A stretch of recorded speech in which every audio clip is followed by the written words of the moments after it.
Well, good afternoon, ladies and gentlemen. Welcome to you all. So my name is Akash Paun. I lead our work here on Devolution, and I'm very pleased to be hosting this event. And thank you to Mike Russell for coming to speak on the themes of Scotland, Brexit and devolution. So that could cover quite a lot. We scheduled this event a few months ago now, and when we thought, of course, that this week would be the final week of the Brexit process, at least in terms of the withdrawal process itself. Obviously, as it turns out, we're not exactly sure what this week will bring. But I think that makes this event, if anything, all the more relevant. And very pleased that you can all be with us today. So Mike Russell is Scotland's Cabinet Secretary for Government, Business and Constitutional Relations. And he's led the Scottish Government's Brexit and constitutional strategy, so to speak, since 2016, and has been a minister in various positions since, or for most of the period since 2007, when the SNP first came into power in Edinburgh, and he's member of the Scottish Parliament for Argyll and Bute. And today is also, by, well, happy coincidence and a bit of planning on our part, the day also of the publication of a new Institute for Government report. Hopefully you've got a summary of it in front of you, most of you, at least in this room. Not sure about next door, who's there. It's on the website too. The report's called Ministers Reflect on Devolution, and it's based on interviews we carried out with, well, 13 former Scottish and Welsh cabinet ministers, all of which are published in full, the interview transcripts and the report itself on our website. And lots of interesting stuff in there that I hope you will make use of. The report itself focuses on themes including the challenges and frustrations faced by Scottish and Welsh ministers that arise as a result of decisions taken at Westminster and what they've done to, well, often try and defend the interests of the devolved governments in negotiations with UK ministers.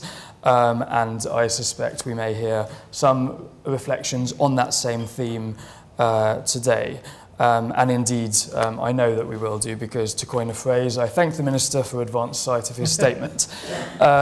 So Mr. Russell will be speaking for around half an hour or so, and then we will have time for questions, maybe a few from me, and then, given the number in the room, definitely some questions, I'm sure, from many people here in the usual way. The event is, of course, as you'd expect, on the record. It's being filmed and live streamed and so on.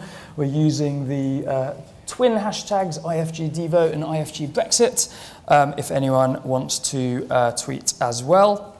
And I am now very pleased to introduce Michael Russell. Thank you very much. Thank you.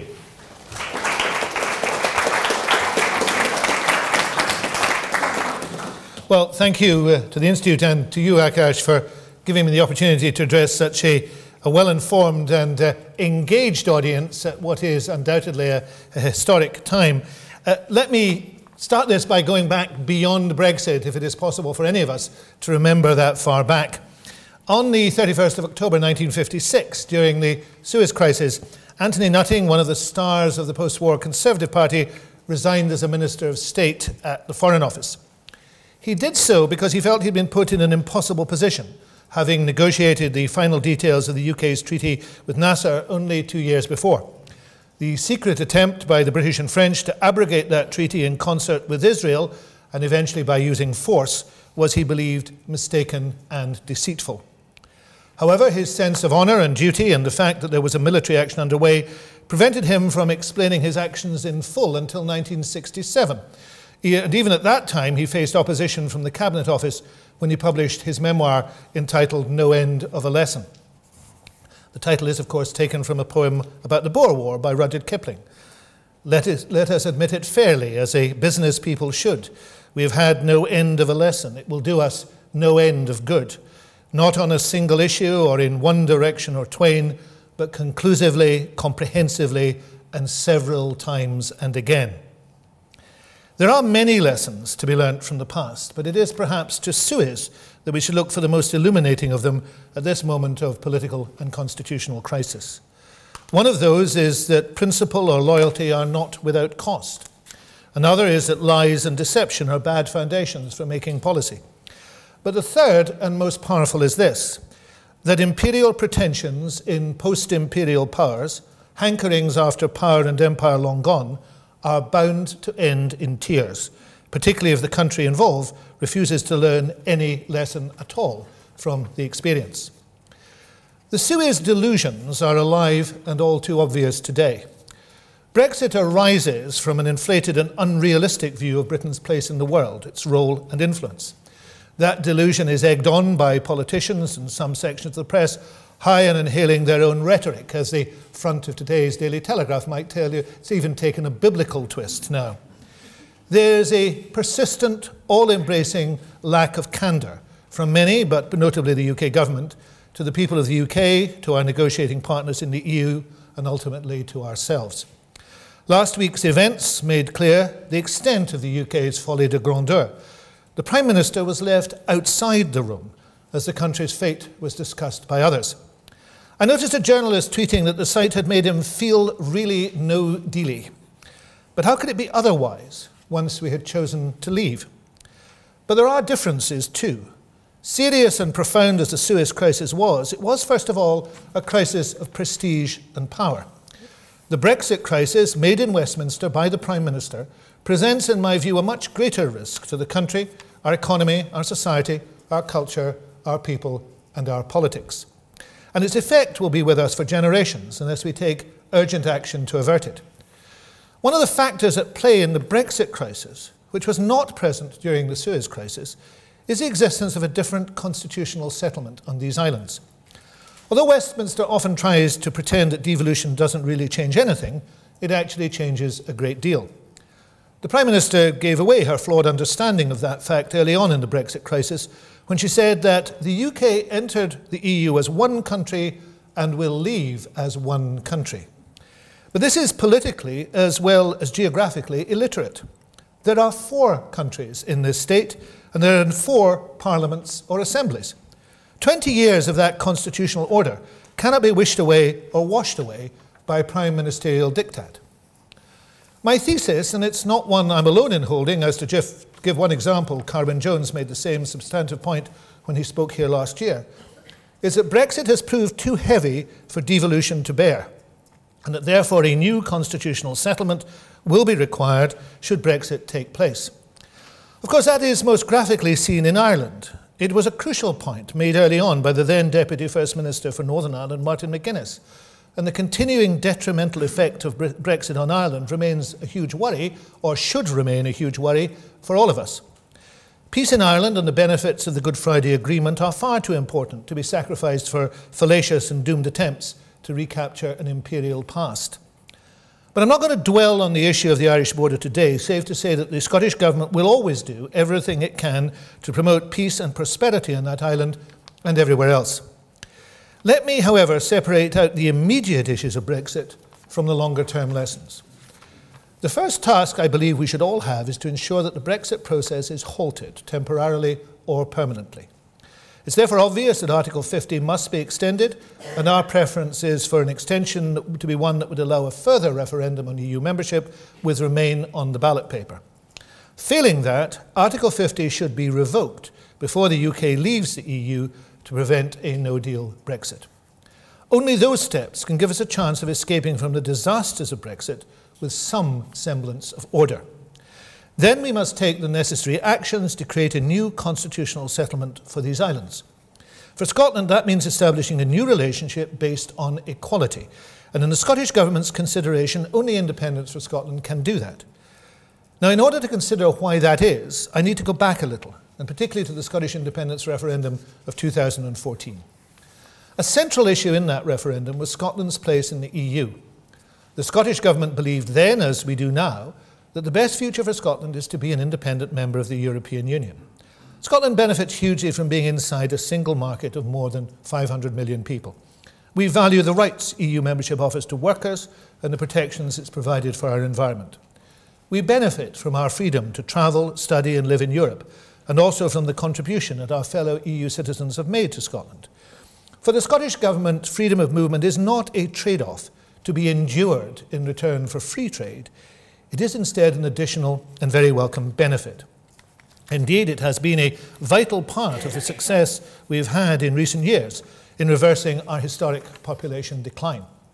If we lose freedom of movement, we could see the working population of Scotland beginning to fall once again. But at its heart, we don't see the EU in purely transactional terms, albeit that we benefit hugely from EU membership, but also in terms of fundamental values. We cherish those values: freedom, democracy, the rule of law, equality, and respect for human dignity and human rights. And we will always encourage the EU and member states to live up to them.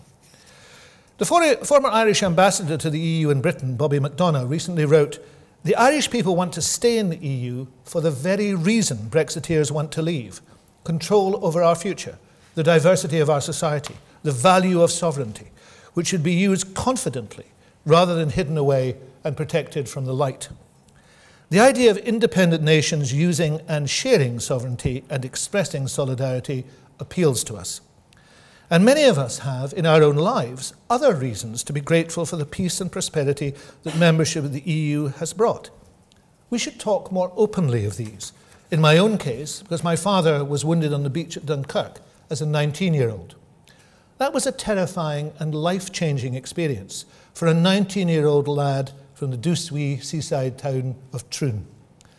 I've never ceased to give thanks that it was the generosity of the victors towards the vanquished, the action at the heart of the EU project, which created a means to eliminate war from the continent of Europe and removed the threat of such awful things from me as a 19-year-old, or my son when he was 19. So it's no wonder that back in 2014, many who had similarly deep-seated reasons for wanting to preserve peace and prosperity on our continent were affected by what turned out to be a totally false smear, spread by many of those politicians who now advocate leaving the EU, that Scotland had to vote no to independence to stay in the EU. Indeed, they're on public record as doing so. For example, the Scottish Conservative leader Ruth Davidson said, "I think it is disingenuous to say that no means out and yes means in, when actually the opposite is true. No means we stay in. We are members of the European Union." But now we see the truth. The imminent threat of leaving the EU comes not from independence, but from dependence, from remaining under the control of Westminster.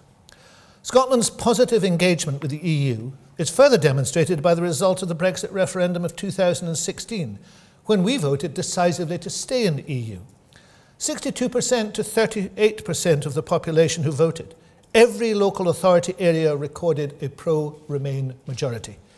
In addition, the overwhelming majority of elected representatives in Scotland, MPs, MEPs and MEPs, were in favour of remaining. And in the UK general election of 2017, after the referendum, Scotland again returned a majority of MPs in favour of remaining in the EU. It is literally impossible for Scotland to have done any more to indicate its strong view that it wanted to remain. Yet the UK government could not have done any more to demonstrate that it just couldn't care less about that fact. Although Scotland voted to remain more decisive than the UK as a whole did to leave, it has perhaps remarkably been the Scottish government which has proposed compromise and the UK government which has pursued a dogmatic, hard line. We took a deliberate decision to try and seek a negotiated way forward. So in December 2016, we published Scotland's Place in Europe, the first comprehensive proposal from any government in the UK to address these matters. Our evidence-based analysis showed clearly the least damaging option for leaving the EU, the optimum case, of course, being to remain, was for membership of the single market and the customs union. We demonstrated how that could be done for the UK as a whole and how it might be achieved for parts of the UK if that was an option that the Prime Minister was prepared to consider. These proposals represented a considerable compromise by the Scottish Government. But despite cross-party support from the Scottish Parliament, they were almost instantly dismissed by the Prime Minister. We also engaged fully, in good faith, with the processes set up by the UK Government to apparently, and I say apparently, involve and consult the devolved administrations in formulating the UK position for withdrawal.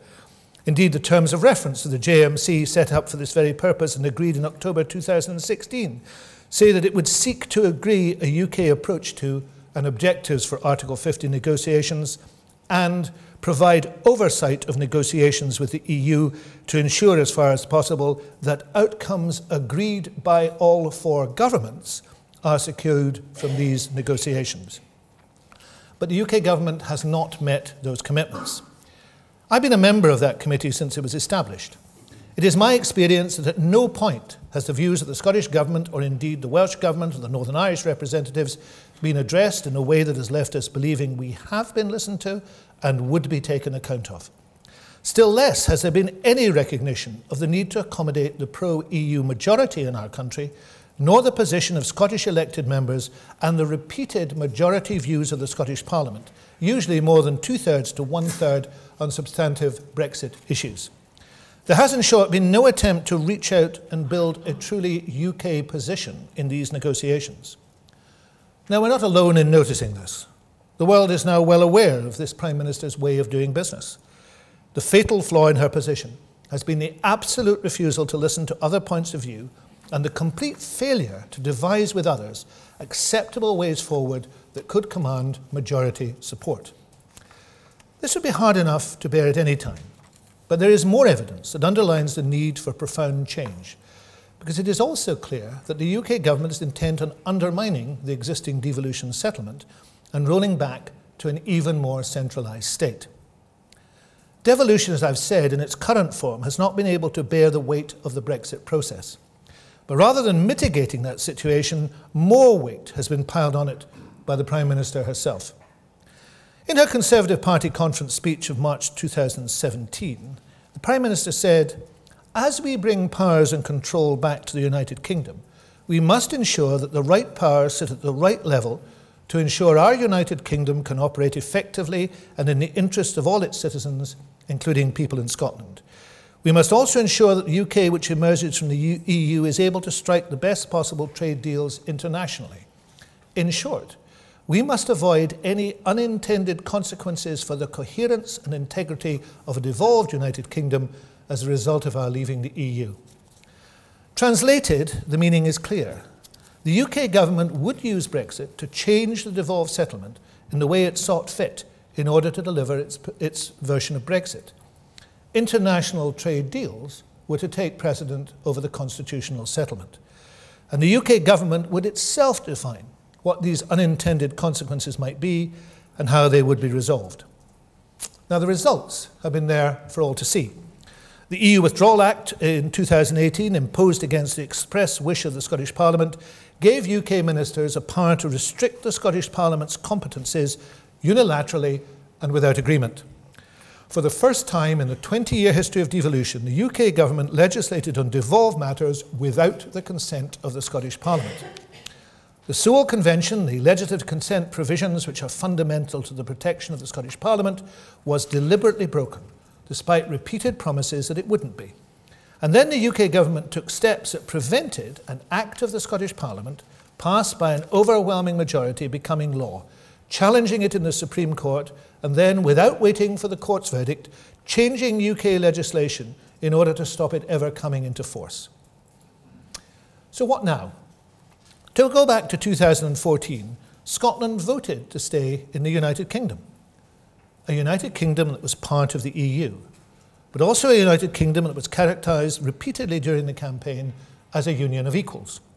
A United Kingdom in which we were assured Scotland's Parliament would be entrenched and our decision-making rights protected. A United Kingdom which had turned over a new leaf in order that collaborative working between governments with mutual respect would become the norm.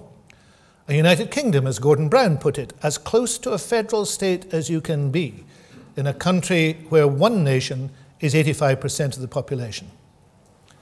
But it didn't happen. And now the UK is set on leaving the EU against the clear will of the people of Scotland. That is such an enormous change that it would by itself justify returning to the people of Scotland to reconsider the issue of independence. And we did set out these exact circumstances very clearly in our manifesto for the 2016 Scottish general election. I and 62 other SNP MSPs, by far the largest group in the Scottish Parliament, were elected on a platform which very clearly stated that we believe that the Scottish Parliament should have the right to hold another referendum if there is a clear and sustained evidence that independence has become the preferred option of a majority of the Scottish people, or if there is a significant and material change in the circumstances that prevailed in 2014, such as Scotland being taken out of the EU against our will. So no matter what the Prime Minister thinks, we have a cast iron mandate for a further independence referendum on those grounds alone. A mandate supported by a majority in the Scottish Parliament, as the Scottish Greens hold the same view, and by a majority of Scottish MPs at Westminster. Those are incontrovertible democratic facts. Thus it is that Brexit has not only created the context for reconsideration of independence, but by the means of its delivery, it has also created the necessity for such a change. It is now beyond doubt that there can be no guarantee at any time and on any issue, even on any devolved issue, that Scottish views or the actions of Scottish institutions are safe or respected within the current United Kingdom. The 20-year consensus which has underpinned devolution is breaking down. Or to be more accurate, it is being broken down by the UK government itself. Let me go back to the Prime Minister's speech to the Scottish Conservative Party conference in March 2017. She said, as the government serving the whole United Kingdom, formed in a parliament drawn from the whole United Kingdom, the UK government exercises a responsibility on behalf of the whole UK that transcends party politics and encompasses all aspects of our national life.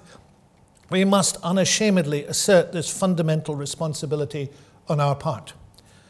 And in a speech on the 21st of February this year, ironically to celebrate 20 years of devolution, the Secretary of State for Scotland echoed the Prime Minister's words and said, I believe she was right to assert that the UK government's interests in all parts of people's lives in Scotland.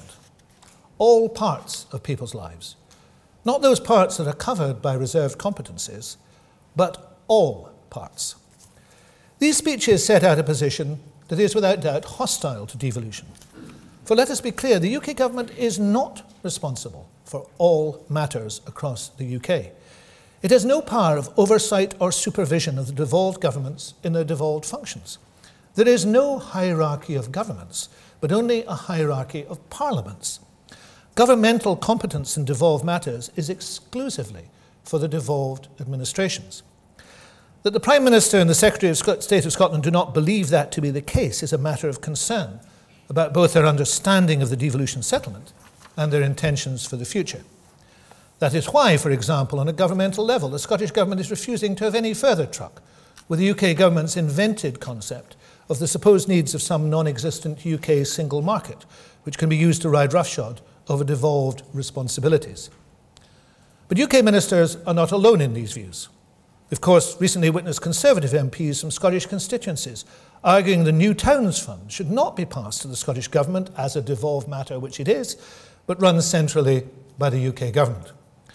And despite their protestations to the contrary, driven by internal Scottish electoral imperatives, the Scottish Conservatives in the Scottish Parliament are aiding and abetting this process, arguing, for example, that neither the Scottish Government nor the Scottish Parliament should have a role in international trade arrangements, even where those directly concern devolved matters. So whilst the nature of modern trade agreements means that there is an ever-increasing impact on devolved areas of competence, the Scottish Tories, Canute-like, demand that the tide retreats and that Westminster should always rule supreme. Finally, on this matter, there is now evidence that this has gone beyond words into actions. The arrangements between the UK government and the DUP for additional funding for Northern Ireland have shown that the rules on funding devolved administrations, carefully set out in the Treasury's statement on funding policy, do not apply if the UK government decides that they do not apply. Though, if I may say in an aside, the issue of payments to the DUP and their failure to carry out what they agreed is also presaged in another Kipling poem, which finishes with these words, "We never pay anyone Danegeld, no matter how trifling the cost. For the end of that game is oppression and shame, and the nation that plays it is lost." But I digress, for perhaps the most striking example of all is the fate of Scottish Parliament's Continuity Bill, designed to provide a necessary alternative and specifically Scottish-focused addition to the UK Withdrawal Bill. Referring to the actions of the UK government on this matter, Lord Reid, Deputy President of the Supreme Court, recently noted that it had proved that it is legally possible for the UK government to react to the passage of a bill in the Scottish Parliament by making a reference to the court and then persuading the UK Parliament to amend the Scotland Act so as to render the bill invalid. In other words, to change the law to allow them to win a case that they could not have won if the existing law had been in force. I leave you to judge whether that is a fair and acceptable constitutional system or the actions of a reputable government. But I would contend that all this, the Brexit process and what the Brexit process has revealed, demonstrates the very fragile position of Scottish autonomy in decision-making. And moreover, added to the broken promises of the 2014 referendum, in particular that wonderful injunction, lead not leave, which is now a hollow joke, they also demonstrate that the UK state and the current constitutional system is broken. Now, the particular circumstances of this time are unique, but they have arisen at least in part from the long-established doctrine of unlimited parliamentary sovereignty. That concept is completely out of step with Scottish constitutional thinking and indeed all modern, in the broadest sense of the term, governance. Scottish democracy and Scottish institutions will remain under attack and of declining influence whilst we continue to have to juggle our democratic traditions and ambitions in order to submit to such an ancient and unacceptable doctrine which is not adapted in the slightest to the reality of 20 years of devolution. The practice of government in Whitehall reflects this fundamental view. The Public Administration and Constitutional Affairs Committee of the Commons concluded in July last year, it is clear from the evidence to this inquiry that Whitehall still operates extensively on the basis of a structure and culture which takes little account of the realities of devolution in the UK. This is inimical to the principles of devolution and good governance. And as a final illustration of that point, let me contrast the position of Scotland within the United Kingdom with that of Ireland within the EU. Instead of being ignored, bypassed and undermined, Ireland's interests and views are protected and respected by the EU. Instead of occasional warm words instantly repudiated by cold actions, Ireland has a guarantee of a system of treaties and laws that underpins their place in EU decision-making. Trust underpinned by law and an adjudication and enforcement system, as the Taoiseach put it at a recent British-Irish Council. There are many arguments for Scottish independence: economic, cultural and social, pragmatic, based on matters such as immigration, visionary, based on Scotland taking its place in Europe and the world. These are all powerful arguments. Many of them were explored in 2014 and will be explored again. But the new element of Brexit that has entered this equation in the last 2.5 years has made it more obvious than ever that the only way of securing a modern state, self-governing and protective of its own interests, while participating in the wider world, is to choose independence. As someone born in that hotbed of Scottish nationalism, Bromley, whose grandfather's favourite boast that as a young man in his native village of Abbots Langley near Watford he had bowled out W.G. Grace, I am in no doubt that the social union will continue and underpin whatever eventual relationship Scotland has with the rest of the UK. We're always going to work together cooperatively and collaboratively. We're going to have to find ways of discussing and agreeing matters of mutual interest and concern. That imperative has driven everything the Scottish Government has done by way of making constructive proposals for improving the governance of the United Kingdom in key areas. For example, as I said, on international trade, we published detailed proposals last year to recognise the role of devolved administrations and legislatures. We proposed a statutory requirement that new trade agreements which affect devolved issues must be agreed by the Scottish Government and the Scottish Parliament, including the negotiating mandate. I mentioned earlier the importance of immigration. We produced similarly detailed proposals with abundant evidence to allow Scotland to address this issue within the context of the United Kingdom. We have also initiated a campaign to encourage EU nationals to stay in Scotland. And the Scottish Government will continue to produce constructive and considered proposals to improve and enhance the governance of the United Kingdom. A review of intergovernmental relations is going on between the administrations of these islands. We welcome that. We're engaged constructively with the excellent ideas and thoughts coming from, amongst others, our colleagues in Wales. And I want to pay a particular tribute to our Welsh colleagues for all the positive work we've been able to do together over the last 2.5 years. I hope we will continue to do that work, mindful of the fact we have much in common, even if we share a different analysis of the necessary final outcome. We will bring forward new proposals on the reform of devolution shortly as part of the IGR process. We'd welcome some from the UK government. They will include new statutory foundations for the relationships, decision-making, dispute avoidance, international actions, and they will suggest a new approach to arbitration. There is a need to involve all the nations, not just the DUP of these islands, as equals, shaping the approach to these negotiations in sharp contrast to the approach of the last few years.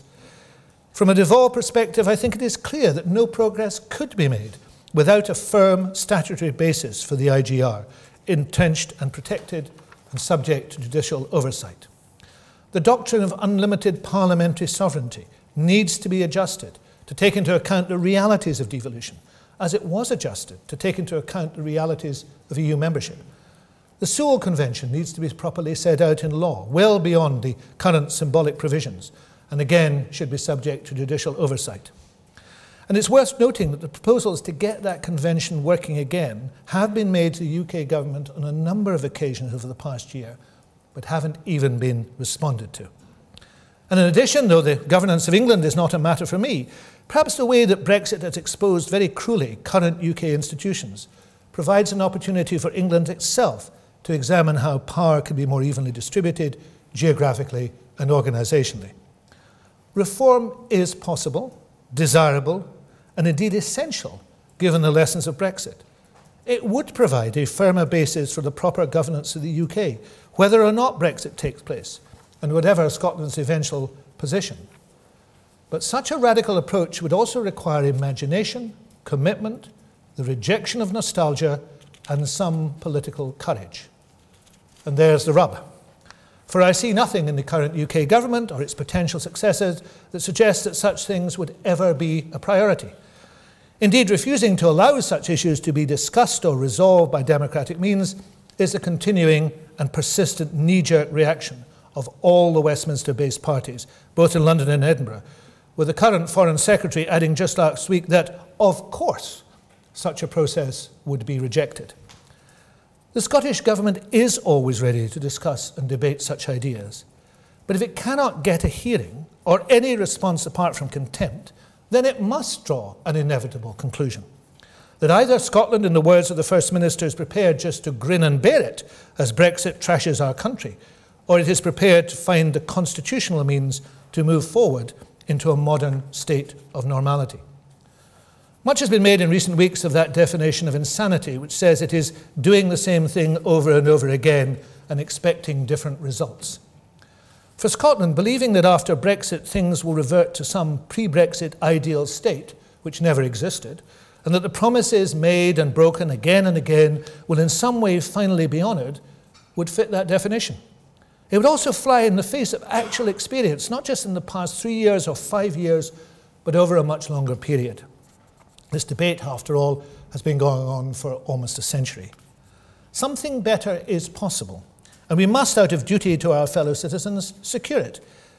That something is ever more clearly independence, and it's time beyond time to make it real.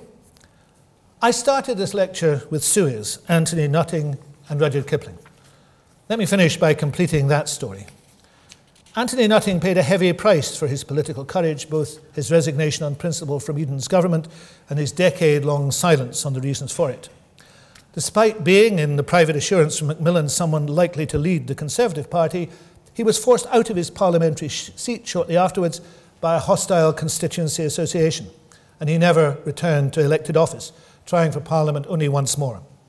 He recalled later in his memoir that he felt bereft of friends, a castaway on a sea of anger and recrimination, an object of distrust, torn between loyalty to principle and loyalty to friends and associates. There are, I think, MPs in the Commons today who will be feeling the same way, and who may well pay the same price for their stance on Brexit. And Kipling's poem includes these words towards the end. "It was our fault, and a very great fault, and now we must turn it to use." But 100 years after he wrote them and more than 60 years after Suez, we have alas turned none of these lessons to good use.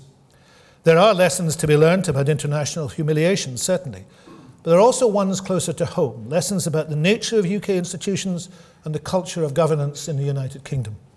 Crucially, we must also learn the new lessons in the new constitutional settlement about relationships in these islands and the need for mutual respect between equal nations.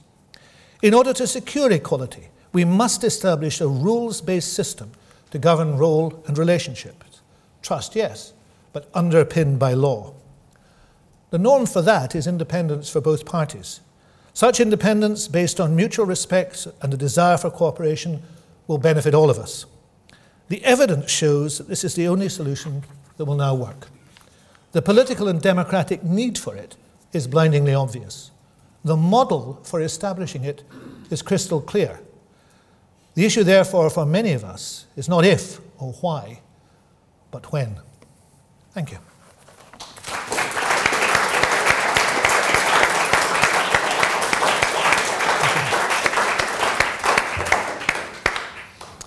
Well, thank you very much for that fascinating and challenging speech. I'm sure there's going to be plenty of points that people want to question you about or maybe challenge you on.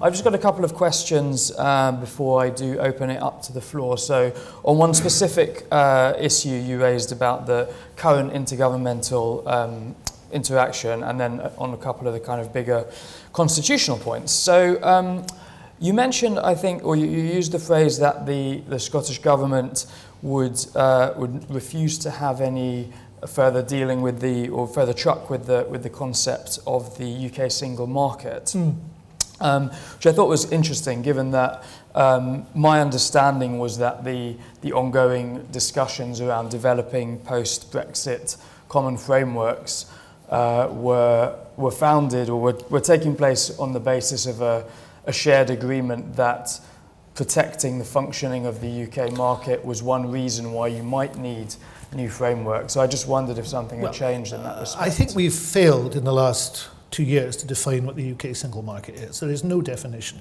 of what the UK single market is. It's a very misleading term. It sort of implies that there's a EU single market, which of course was negotiated over many years, is well governed by rules and regulations, in which diversity is a key issue as well as conformity, and in some way there would be an imposed UK single market, because remember, the definition, the only definition that would count in this would be a UK government definition. No matter what Wales or Scotland or Northern Ireland thought, that would be the definition that counts. So, our view is that they have failed to establish a case for this UK single market. There is a case for, of course, the frameworks to operate. We've agreed with that. As long as frameworks are not imposed in any area, we will negotiate with them. And that is perhaps the one small success of this whole process, that there has been no imposition, because we've made it clear, very clear, that we wouldn't cooperate if there was imposition. And those frameworks are underpinned by devolution, by the devolved settlement. The devolved settlement allows for diversity. I think it was Damien Green who said, when he was in the role that David Liddington has now, that there needed to be, it needed to be possible to have the same treatment of a jam maker in Dundee as a jam maker in Durham. I think that's broadly what he was saying. Obviously, pretty concerned for the jam makers of the world. The reality of the situation is devolution allows you to make different decisions on that. You could, for example, decide in Dundee that there was too much sugar in the jam, and therefore in Dundee you wouldn't sell jam that had that much sugar in it. That isn't, you're entitled to do so. But you would just rule that out on the present negotiation and discussion of what the UK single market is. That would be against the principles of devolution. So it seems to me that we've gone through the process of trying to resolve this issue, and it cannot be resolved. So either the UK imposes the issue of the UK single market, or we agree that we'll be bound by the devolved settlements, and the devolved settlements as they operate at the present time. Okay, and so can I take it from that, because that the negotiations around developing frameworks are not progressing particularly well at present? Well, I gave evidence to the Scottish Parliament's Finance and Constitution Committee some time ago, and they have a report out today about this. And I made it clear we are happy to continue those discussions about frameworks. They have actually made a lot of progress, and I pay tribute to the officials involved in them. But they've got a bit sidetracked in the last 4 months, because everything has been focused on the Brexit deal. I mean, it's extraordinary to think that this was agreed over 4 months ago. There's been no progress on anything in the last 4 months. There was limited progress up until then, but no progress now because everything has been absorbed by that. Meetings of the JMC have been cancelled. We've had, I think, one discussion of frameworks since then. But officials are pursuing it. It is now moving. There's a new report, I think, due out on it soon. It's now moving to stakeholder consultation. We have said since the beginning, we are happy to negotiate frameworks, and they are being negotiated. But we're also not going to be distracted by chimeras. And there's a chimera in the UK, the so-called UK single market, which we just have to say, this emperor has no clothes. And as for the wider review that is supposed to be going on of the intergovernmental relationship and the Joint Ministerial Committee and principles underpinning that relationship. I mean, that's something that certainly we at the Institute for Government are quite interested in and think is, in principle, a good thing. But there's been precious little public information about any progress in that regard. So I just wonder if there's, from your perspective, little private information too, has anything happened in that? No, I mean, Wales published proposals last year. We published material in our first Scotland's Place in Europe about potential changes to devolution. I think the agreement to have a intergovernmental review is almost a year old. It has been moving at a Westminster snail's pace. I think it was first committed to in 2014, actually. Remember the JMC plenary didn't meet from 2014 to 2016, which says something about the JMC process, that you can have the keystone of it not actually meeting for 2 years. But there was an agreement about a year ago that we would have a formal intergovernmental review. We have had no proposals from the UK. The official discussion continues. We really need, if the UK is serious about it, it needs to get serious about it. But again, it is the Brexit black hole. Everything is sucked into the Brexit black hole. And I suspect, the last thing they're thinking about is this, though that's rather telling in itself.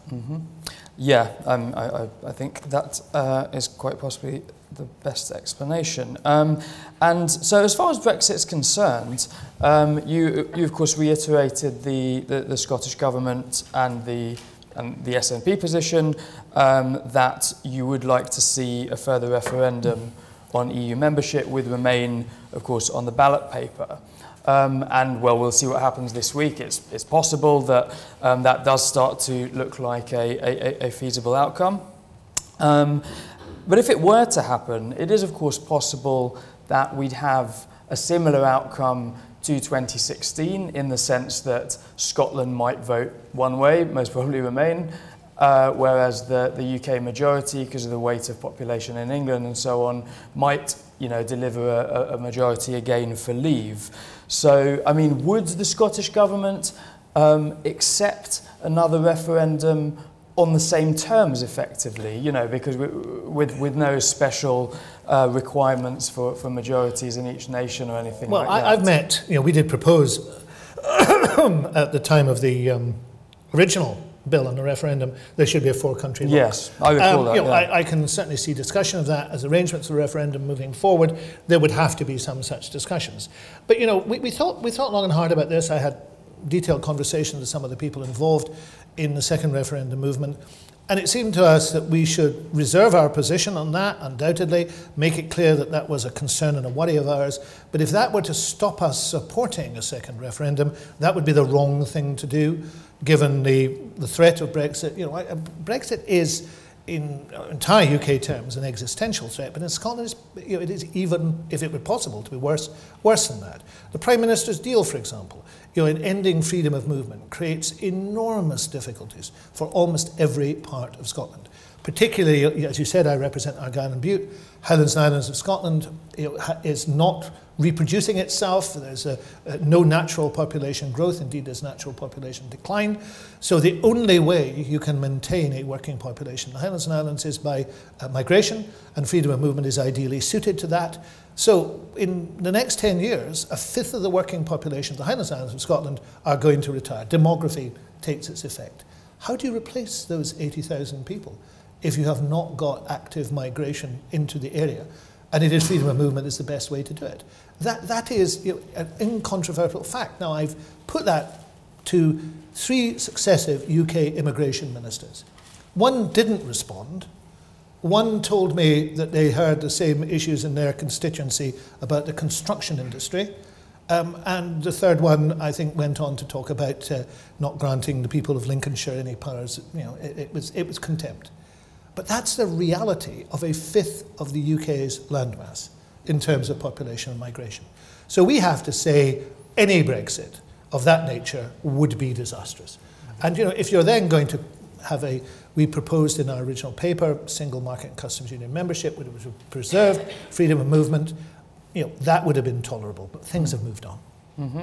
Okay, so finally from me, from one potential second referendum to another, I mean, you made the case, and again, this is, you know, reflecting position Scottish Government has taken for some time, that you already have a cast iron mandate, in your phrase, for a second referendum on independence, and I understand the arguments that you made, and you know, people may take different views, but what I wanted to ask you was less about what you see as the mandate and more about the legal position, because of course Nicola Sturgeon made the case that there was a mandate and there should be a second referendum almost exactly 2 years ago now, just when the Article 50 notification was first made. And of course at that time the UK government, the Prime Minister said, well, now is not the time, and we refuse to consider the Section 30 order, the temporary devolution of power, to hold a second referendum. If that were to happen again, if the Prime Minister or maybe her successor took that position, what's your ultimate plan B? Well, I'm not going to go into detail. The First Minister will, at the moment of her choosing, give more detail than I can give. But I just want to reflect on the words you've used. You know, first of all, I find it insulting to be told by anybody, let alone the Prime Minister, that now is not the time, this is not the time, and you do not have permission to do something. And the people of Scotland are mature enough in their democracy to be able to choose whether they do something or not. But equally, we have always said, and will continue to say, that we will do this constitutionally. You know, we're not going to do it in any other way. It is vital that we do this constitutionally. Now, I suppose, you know, the Prime Minister basing her argument on the fact that she doesn't think there's any support for this. I think she should look at opinion polls. I think she should look at what the people of Scotland are actually doing in the ballot box and realise that that is no longer the case. There is support for this, and there is support for independence. What I suspect motivates the Prime Minister at the moment is not lack of support for a referendum. It is the fact that a referendum might well be lost by her argument, and therefore she does not want to have it. So I think in these circumstances, democracy should prevail. It is extraordinary, and I've tried to make this clear in what I said. It is an extraordinary set of circumstances in which Scotland votes not to leave. The majority of its parliamentary representatives at all levels, the overwhelming majority, are against leaving. They remain against leaving. And yet apparently the people of Scotland are not even to be allowed to exercise that choice. That is, if you were to read that about somewhere that was not in these islands, you would, I'm sure, almost everybody in this room would be shocked by it. And they would say that situation cannot last. So to step aside from any preconceptions about the immutable nature of the UK unwritten constitution, just imagine the reaction to those circumstances were they to apply elsewhere. Okay, thank you. Right, questions from the floor. We'll take two or three in a group. So I see Vernon Bogdanor, and then yes, gentleman at the back next, and then we'll come to a second round after that. I very much agree with Mike Russell's point that the whole Brexit process makes a case for a constitution. Indeed, I've just written a book to that effect called Beyond Brexit. But I want to ask him about two matters of SNP policy. If you became independent, would you have your own currency? And if so, would that mean higher interest rates to keep money in Scotland? Or would you continue to use a pound, in which case your monetary policy would still be dependent on London? Or would you join the euro, in which, as with Ireland, your monetary and fiscal policy would be decided in Brussels, and you'd have to reduce your budget deficit to 3%. I think it's now over 7%, so how would you do that?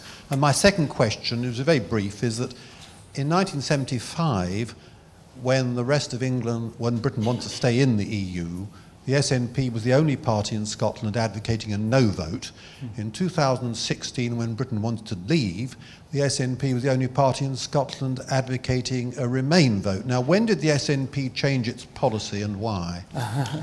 Should we take one more question? No, let me address those, because there's a complicated set of questions and I want to remember them all. Okay. It's not true to say that in 2016 we're the only party advocating to remain.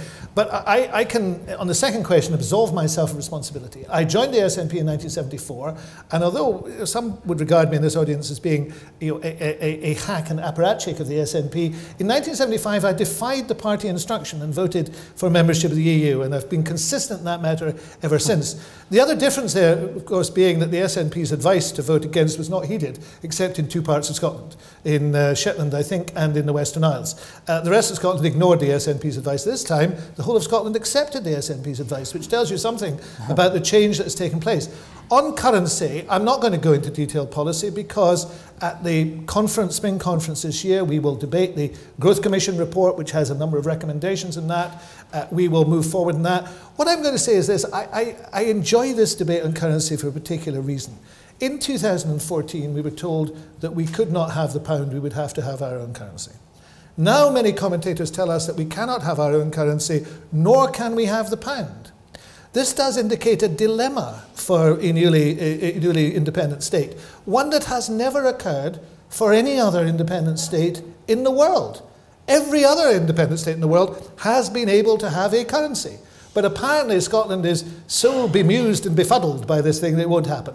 I think this is going to become one of those questions which in time is seen to be just, of its time, of a 2014 time.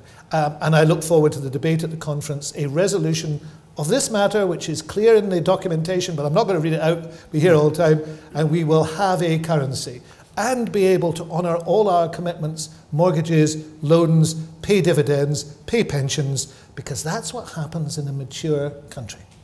Okay, so we have one more person lined up, and any more hands for questions after that? Yes, okay, so the two gentlemen sitting near each other at the back there. Graham Cowie, House Commons Library. One of the major parts of the process in the withdrawal bill was obviously the decision by the Scottish Parliament not to give legislative consent. A number of other Brexit bills are, of course, proceeding through the Commons and the Lords at the moment. The most recent, in respect of which I think was the immigration bill, where we've had another memorandum. So is it the intention of the Scottish Government to bring forward debates on legislative consent on those bills, or will it refrain from doing so?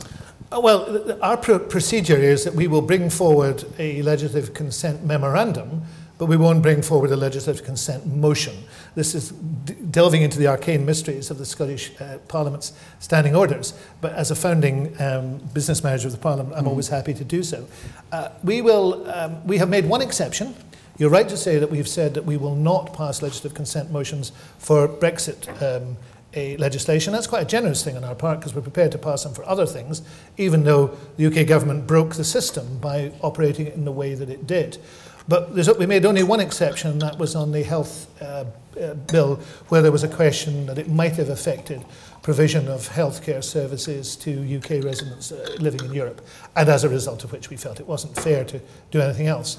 But in these circumstances, we will bring forward memoranda, but we won't bring forward legislative consent resolutions. Now, it is possible for the opposition parties, particularly for the Tories, to bring forward their own memorandum and resolution. They chose not to do so in the withdrawal bill, which was quite interesting.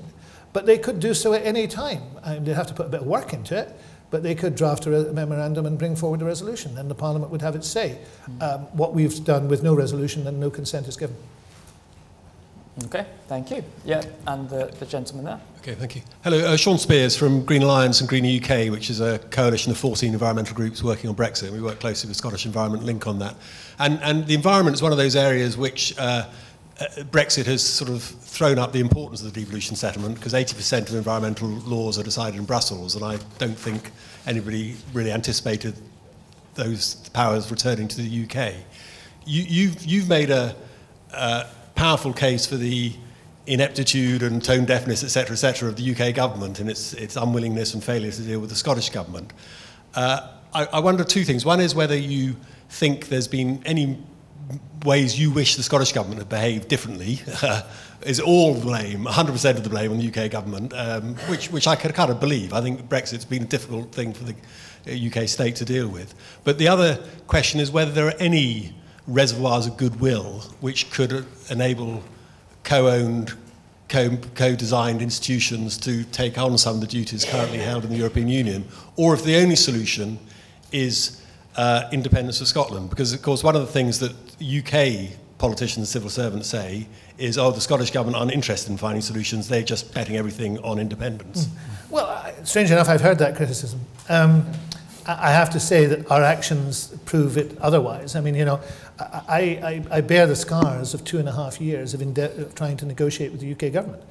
You know, and we've tried consistently and hard, and we've published material, we've put forward compromises. You know, I think I could write you the story, but I think the record shows that we have done, as Wales has done, everything we could possibly do to get a compromise. But it's a word that's not in the Prime Minister's vocabulary. In terms of, I just want to reflect on the environment side. I'm an ex-environment minister. I am particularly concerned by the withdrawal from the EU on environmental matters. That's why in our continuity bill, we established the keeping pace power, one of the main reasons for the keeping pace power, which was something that was rejected by the UK in its withdrawal bill. I think we are now considering what to do with the rest of the bill. A lot of it survived the Supreme Court, and the keeping pace powers did.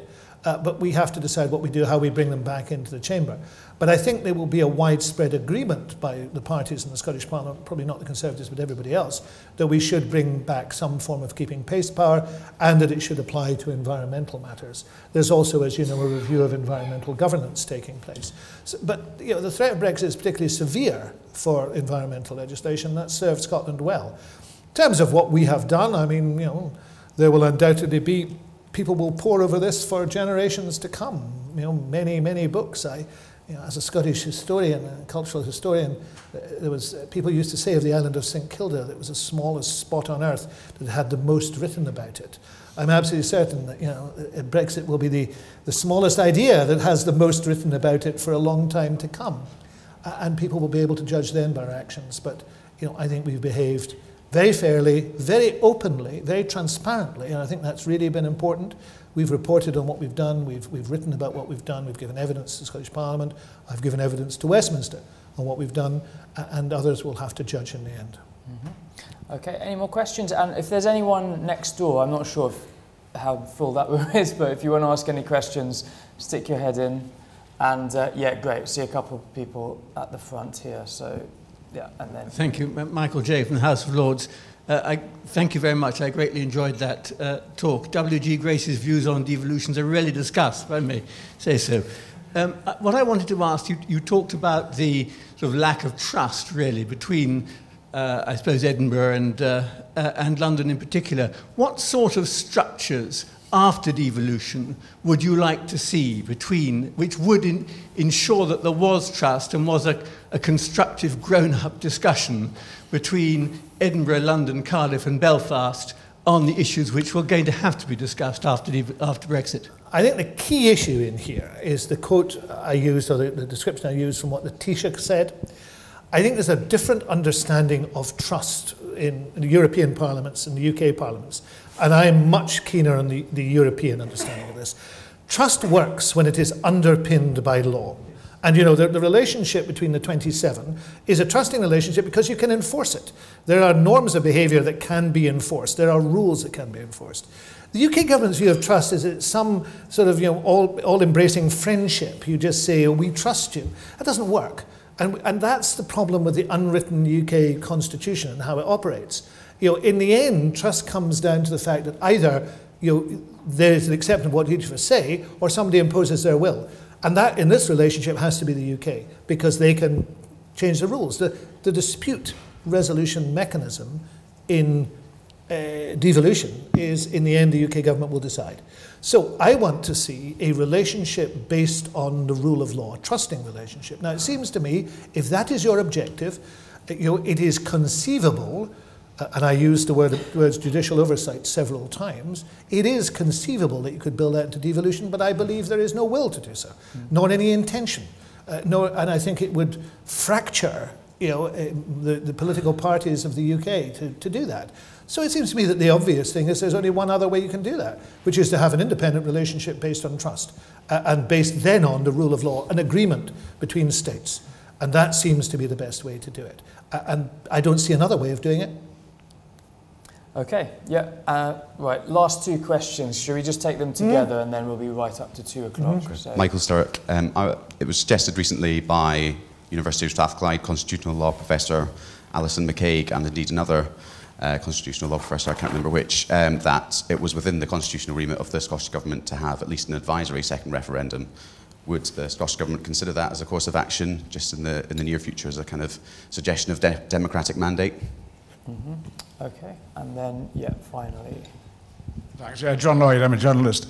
You invoked the 500 million people in the European Union as a large market. As you know well, you're by far your largest market. The Scottish exports is the rest of the UK. Would you be insouciant about having a hard border between Scotland and the rest of the UK? Do you think that the goodwill which you've so enthusiastically conjured up between the two nations after their two separate states would mean that there was not a hard border? What are your thoughts about a hard border and the effect on Scots exports? Yeah, John, I think in this one, the UK cannot, if I may put it this way, eat its cake and have it. The reality is the UK is seeking, with nations of the EU, a free and open trading relationship. I want an independent Scotland to be a member of the EU. Ergo, there will be a free and open trading relationship between Scotland and the rest of the UK in those circumstances. If there is a hard border of any description, it will be everywhere for the UK with the EU or nowhere. So I'm very relaxed about it. I think that the will is there on both sides, in the EU, all three sides, UK and Scotland, to have that type of relationship. And if it's not there, the UK should say so.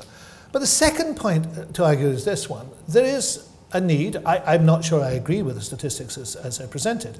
But even if you accepted those statistics, you would then look at Ireland, joining the EU in '74, and the way in which it found it not only necessary, but welcome to change its dependence upon trade with the UK.